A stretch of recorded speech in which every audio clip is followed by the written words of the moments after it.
بسم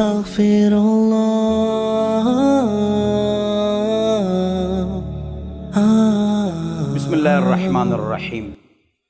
وہ افراد جو پاکستان کی فکر کرتے ہیں، اس کے نظریے کی فکر کرتے ہیں، اسلام کی فکر کرتے ہیں، اور حضرات علماء کرام وہ ایک بات نوٹ فرما لیں کہ بولنے سے، لکھنے سے، فیس بک سے، واٹس ایپ سے، ویڈیو سے کام نہیں ہوتا۔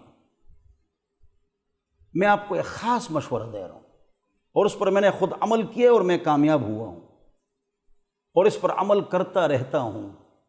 وہ کیا ہے؟ وہ یہ ہے کہ نصاب میں تبدیلی ہو گئی، شور مچا، واٹس ایپ، فیس بک، یوٹیوب، لکھائی، اخبار، اینکرز، رائٹرز، کالم نگار، یہ لکھتے جاتے ہیں، بولتے جاتے ہیں۔ جس نے تبدیلی کی ہے نا، وہ ہنستا ہے کہ بولو نا، لکھو نا، کیا فائدہ؟ یہ تو آپ لوگوں کو معلومات دے رہے ہیں کہ اس طرح ہو گیا، اب اس کی اصلاح کس طرح ہوگی؟ اس کے لیے اٹھنا پڑے گا۔ اٹھنے سے مراد لڑائی، جھگڑا، گالی کی ضرورت نہیں ہے۔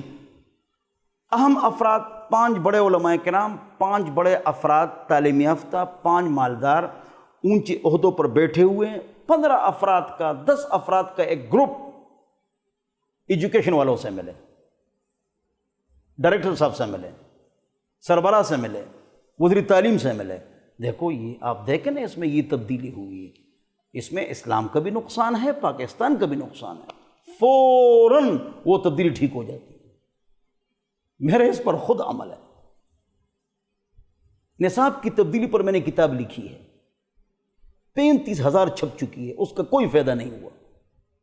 لیکن 10-12 افراد وزیر تعلیم سے ملے، پیار و محبت سے، تحفہ بھی ساتھ لے جائے، پیار سے، محبت سے اس کو سمجھائے کہ دیکھو یہ کیا ہو گیا، اچھا میں ٹھیک کر دوں گا۔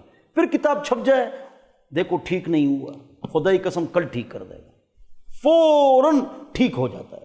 چاہے ختم نبوت کا مسئلہ ہو، چاہے نصاب میں تبدیلی کا مسئلہ ہو، اگر ہم اڑ جائیں، فروٹ ساتھ لے جائیں، ان کے لیے مٹھائی بھی لے جائیں کہ حضرت دیکھو ہم مسلمان ہیں، یہ کیا ہو گیا ہے، بڑا نقصان ہوا ہے، فوراً ٹھیک ہو جاتا ہے۔ لہٰذا اٹھو پیار و محبت کے ساتھ، اور ہر شعبے میں جو غلطی ہے ان سے ملو، انشاءاللہ ٹھیک ہو جائے گی۔